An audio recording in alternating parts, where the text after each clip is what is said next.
មនុស្សដែលខ្លាំងពូកែនិងជោគជ័យគឺជាមនុស្សដែលមានសមត្ថភាពអាចធ្វើបាននៅចំណុចខាងក្រោមទាំងនេះ 1. ការចេះស្ងប់ស្ងាត់ភាពស្ងប់ស្ងាត់អាចបន្សាបអារម្មណ៍អាចបង្កើនប្រាជ្ញាអាចថែរក្សាចិត្ត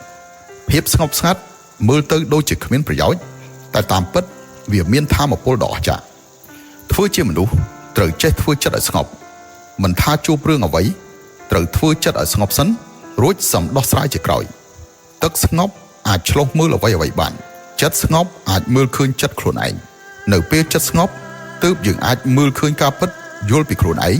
ស្គាល់អ្នកដទៃហើយដោះស្រាយរាល់បញ្ហាដោយប្រាជ្ញានិងភាពត្រជាក់ 2. ការចេះអត់ធ្មត់ក្នុងជីវិតមានរឿងខ្លះត្រូវចេះអត់ធ្មត់ពាក្យសម្ដីខ្លះត្រូវអត់ធ្មត់កំហឹងខ្លះក៏ត្រូវចេះអត់ធ្មត់ដែរការអត់ធ្មត់មិនមែនជាការចុះចាញ់ឬទន់ខ្សោយនោះទេតែជាសមត្ថភាពជាភាពហ្មត់ចត់